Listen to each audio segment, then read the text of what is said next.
Namaskar. Welcome to Prakash on Basics. I'm Prakash Zog. From today, let us try and understand the next major energy source, light.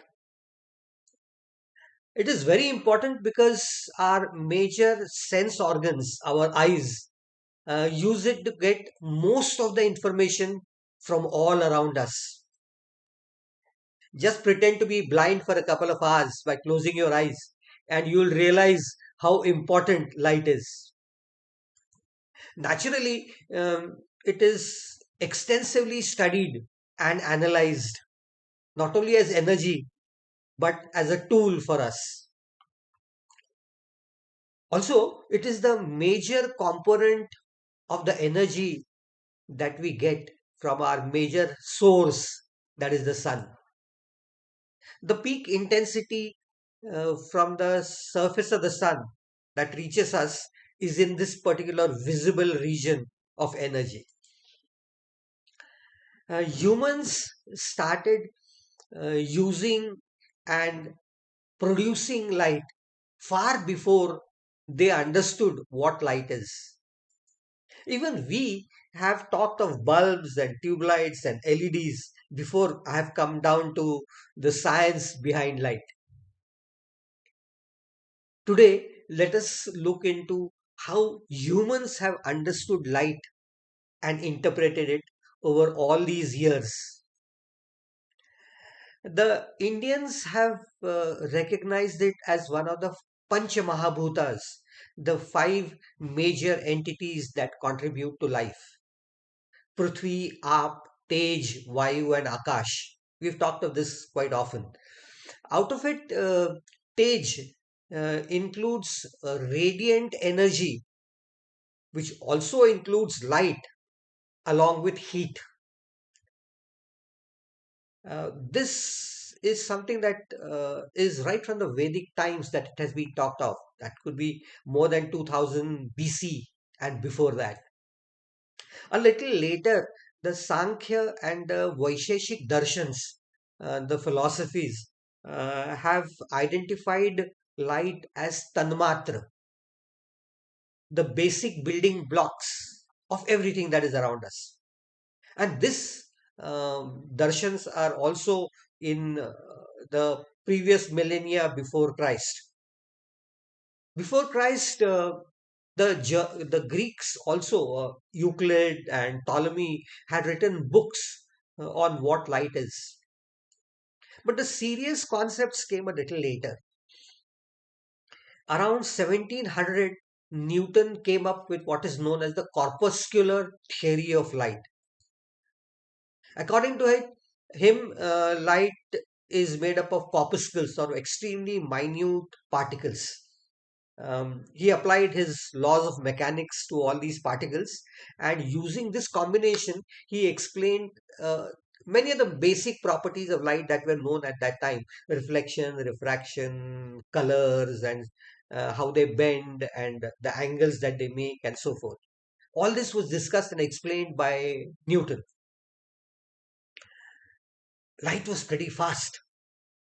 I've mentioned this long back: 300,000 kilometers per second. Pretty big. There was a scientist called Foucault. Around 1850, he designed an experiment to measure this velocity of light. He used a set of rotating mirrors, octagonal in shape, and made the beam travel through a very long distance and so forth. And he measured the velocity of light fairly accurately. Um, he then modified the experiment to a small extent and made the beam also pass through water and measure the velocity of light in water. And what he found was that the velocity of light in water is around 200,000 uh, kilometers per second, which is about two-thirds of the velocity in vacuum or in air. And this is a major setback to the corpuscular theory that had been proposed by Newton. And so people finally said that no, no, no, this is not right. So the corpuscular theory as such was disregarded, given up. Though some of the ideas cropped in. How? I'm going to come to. Around the same time, around 1700s, a scientist called Huygens, Huygens, how it's pronounced is the word that I have mentioned. Um, he had proposed that light is made up of waves. And so he proposed what is known as the wave theory of light. At that time, it was known that if you have a wave, you need to have a medium through which this wave moves. And so he said that there is a medium known as luminiferous ether. This was similar to another liquid that was talked of at that time for heat, known as scalaric. And this luminiferous ether became a very important concept to be used with respect to wave theory. He then used a lot of ideas from geometry and combined the rules of geometry and light in the form of waves and explained a number of things associated with light: lenses and reflection and refraction and polarization and diffraction, so many things. This particular branch of science was then known as geometrical optics because it used geometry to a very large extent. In fact, what we have studied in school about lenses and mirrors and everything is based on geometry, and this is really nothing but geometrical optics. All these people are pretty shrewd. So, the properties of this luminiferous ether were modified to adjust to the uh, observed phenomena to some extent. It was said to have an extremely high elasticity, and that is why a wave could travel through it extremely fast. And it had practically no viscosity. So you couldn't feel when you couldn't move your hand through this medium and feel it. So it had practically zero viscosity. And it was said to be all pervading. Everywhere that you know, this luminiferous ether was present. So they adjusted the properties accordingly. And this luminiferous ether was a very popular concept. In fact, even if you read books, even today, uh, all these ghosts are said to be ethereal forms. That ether is said to be this luminiferous ether. So, ethereal forms and so many ideas related to parapsychic things were associated with this ether. Around 1887, there were two people, Michelson and Morley. They carried out a set of experiments using light beams and a particular phenomenon which I'll explain later, known as interference. And they made light travel in one direction and then perpendicular to it. And as you are aware, if there is a medium and Earth is moving through all this medium, then it is obvious that with this medium present, the velocity of light should be different in different directions. So they measured it at right angles and finally proved that it was the same everywhere. And there was nothing like ether present. So it is around this time that the concept of ether was given up scientifically, though it remained popular among people. Then there was one more major issue, and this was practically a little earlier or around the same time. Uh, there was this scientist called Maxwell. He studied what is known as electromagnetic radiation and calculated the speed of this radiation in vacuum. And he found that the answer that he got was exactly identical to the velocity of light that had been measured by previous experiments. The conclusion was obvious. Maxwell suggested that this electromagnetic radiation must be nothing else but light, or rather the other way around. Light must be electromagnetic radiation. And this view stands even today. This electromagnetic radiation is an extremely important concept in science. We could talk for days on end on what electromagnetic radiation is. Uh, I'll restrict it down to some minimum information that we must know about this major issue, electromagnetic radiation. Uh, for that, let's understand what a field is. A field is a region of space where any particular force can be felt. So, if it is an electric force, it will produce an electric field. If it is a magnetic force, then that region of space where the magnet will cause its effect is known as the magnetic field. And by various factors, this electric and magnetic field can be modified or changed or altered. There was a guy called Oersted who proved that an electric current or a charged particle moving can produce electric and magnetic fields around it. And this was another major issue. So, whenever there was an accelerated charge, it would produce this varying electric and magnetic fields, which resulted into electromagnetic radiation.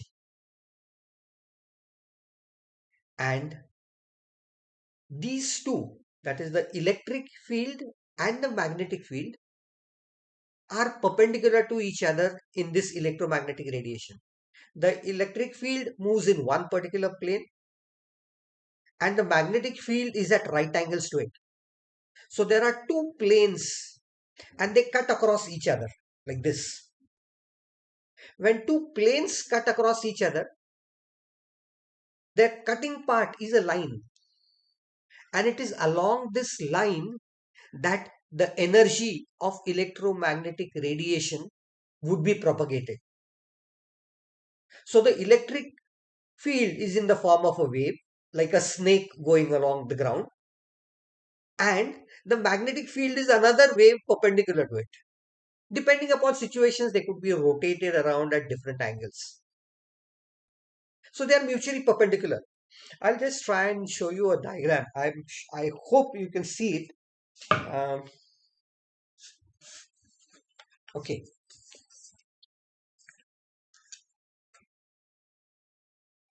So if you can see this diagram, you would realize that one of them is in one particular plane, horizontal, and perpendicular to it is the second plane, vertical.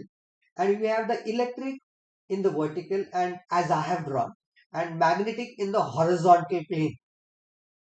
Where the two planes intersect is a line, and it is along this line that electromagnetic radiation propagates as a wave.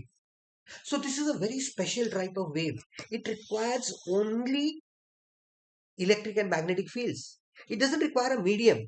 And that's its speciality. And that's why all that energy from the sun can reach us. Because in between, there's nothing in between. There are very small number of molecules, but they are not capable of really transmitting a mechanical wave. So it's only electromagnetic wave that can travel from all that distance, 150 million kilometers, and reach Earth in 500 seconds, which is about 8.5 minutes. Uh, these waves have different frequencies depending upon how fast the waves are produced, the fields are varied, and they would naturally then have wavelength also.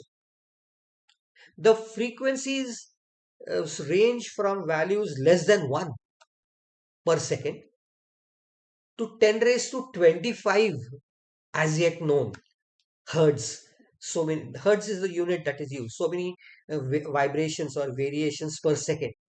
So from so less than 1 hertz to around 10 raised to 25 hertz. 10 raised to 25 means 1 followed by 25 zeros. 1 million is 10 raised to 6. 1 billion is 10 raised to 12. Tera is 10 raised to 12. You can imagine population of India is only around 10 raised to 9. So 10 raised to 25 is what I'm talking about. Up to this particular frequency, these waves can be produced. But all of them have the same speed, which is 3 into 10 raised to 8 meters per second, which works out to be 3 lakh kilometers. That is 300,000 kilometers per second in vacuum or space. So they have wavelength and frequency, and the product of frequency and wavelength gives us the speed of light. So the frequency is more, wavelength will be small, and vice versa. So the wavelengths also change. They are from Fermi, the size of the atom that I talked of some time back, up to a few 100 kilometers. So that's the range of wavelengths, and that's the range of frequencies that we know of. Why is it so important? Because this whole range or the spectrum of electromagnetic radiation is like a big book which is divided into a number of chapters, and each chapter is given a special name, and its uses are also accordingly talked of. The block with the largest wavelengths and the lowest frequencies, very small frequencies, that particular block where the wavelengths are in about a few kilometers and the frequency is about 10,000, that range is known as the radio waves. And if the frequency is in gigahertz, that is 10 raised to 9 hertz, or the wavelength is in centimeters, that region is known as the microwaves. And microwaves, all of us use at home. So you know what microwaves are. How it works? Sometime, yes. And if you go to more energy than that, then the wavelength becomes smaller. It goes into microns. And the frequency goes to 10 raised to 12. And that is the region in which heat radiation is produced. And we call that area as infrared, near infrared and far infrared and so forth. All heat radiation is in that patch. And the next patch where the wavelength is 1/10 of a micron and the frequencies are in the range of 10 raised to 15 hertz is the one that we are talking of today, the visible region of electromagnetic radiation, which we call as light. And typically, as all of us know, it's like saying that in this book there are 7 pages, and it is these 7 pages that constitute the 7 colors that we talk of as light. What happens when you go to energy higher than visible? You move into the next region, which is the ultraviolet, which is around 10 raised to minus 8 meters in its wavelength. And if you go to more energy than that, you have the X rays, which is in the angstrom range, which is 10 raised to minus 10. And do you have energies more than that? Yes. The electromagnetic radiation coming in the cosmos, the cosmic radiation, is in the order of 10 raised to minus 12 meters, which is frequency of 10 raised to 20 hertz and more.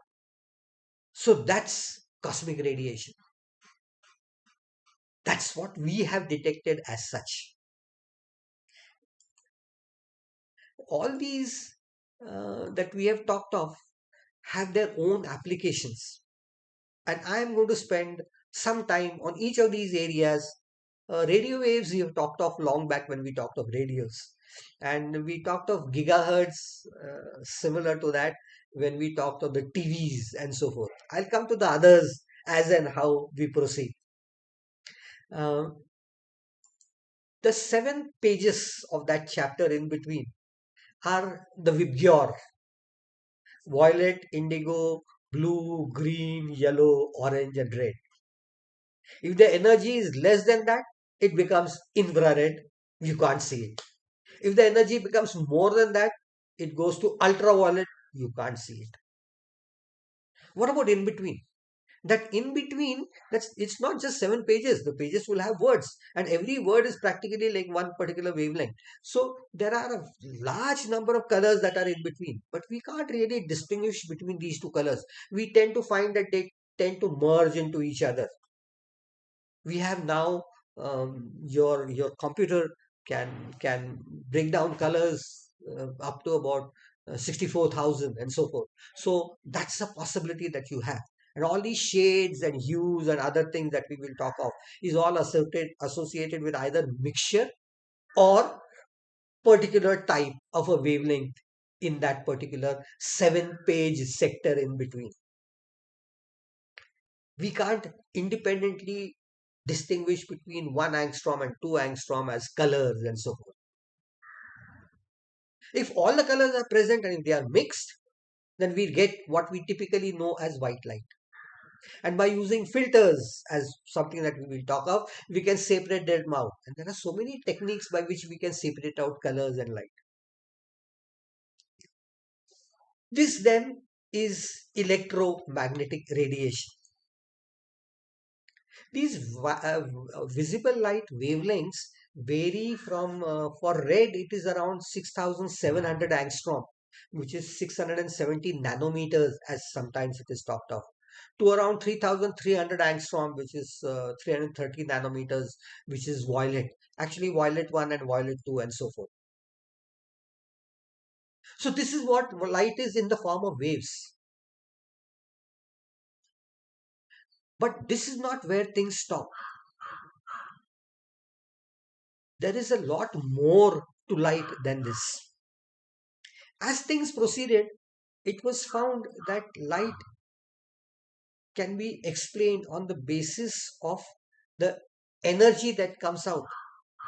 I've talked of this last time when I talked of electrons. When an electron absorbs energy, it goes to an excited level. It cannot remain there. It has to come down. When it comes down, whatever excess energy it has, it gives out. If that energy lies between 1.63 electron volt up to around 3.3 electron volt, then what you get is visible light. And the object starts emitting this particular light. That's something that I talked of when I talked of LEDs, light emitting diodes, which implies that when an electron jumps from one point to another, or from higher level to lower level, that jump results into one particular wavelength of light and particular quantity of light that comes out. There was this great person called Max Planck. Around 1905 is the time when he came up with what is known as Planck's quantum theory. And that's the day science changed completely. It resulted into quantum mechanics, quantum numbers in chemistry, and quantum statistics, and everything after that changed into what is known as modern sciences.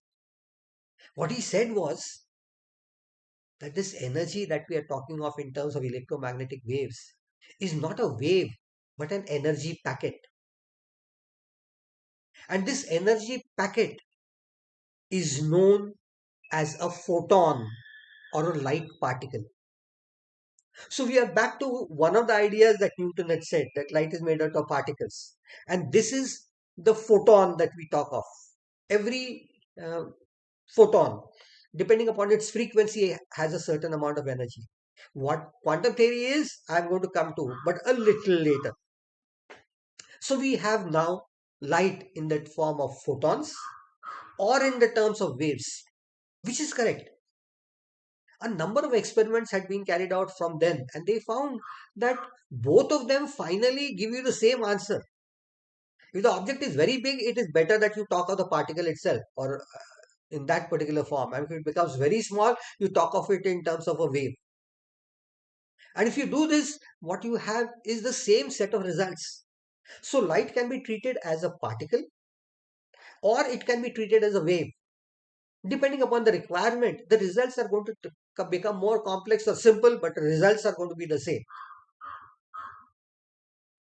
This particular concept is known as wave particle duality.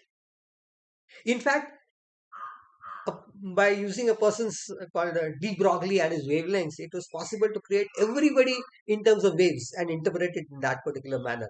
That's a little higher physics. Let's talk of that much later.